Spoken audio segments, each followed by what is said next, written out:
the hits ng munting mga aral sa buhay ni Papa Nikunich. Tiya sa isang maninit at maliwanag na kagubatan. Ginagabayan ni Papa Niku ng banayad na liwanag.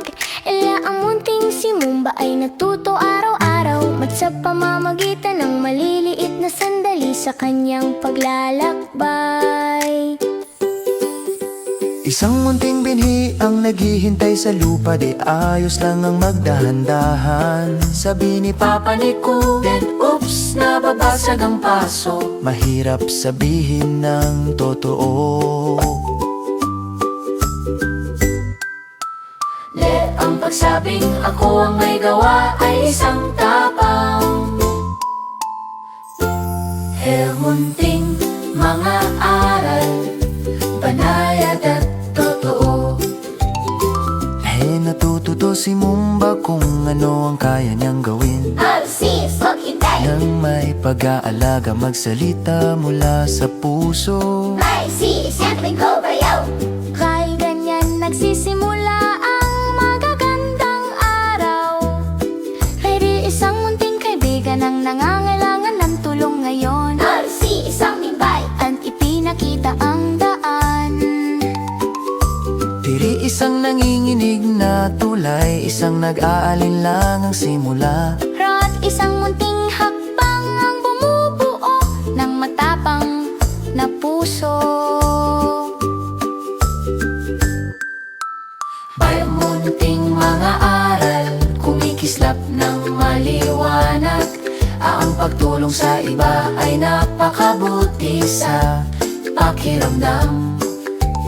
Susubukan maging mabait, huwag magtago o tumakbo.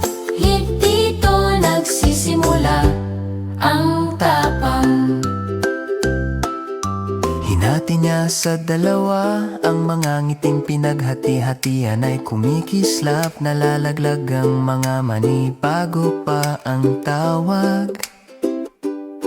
Tumutulong si Mumba, siya'y lumaki na himuting maaral. Malaki sa loob at lumalago ang saya kapag ito'y binabahagi.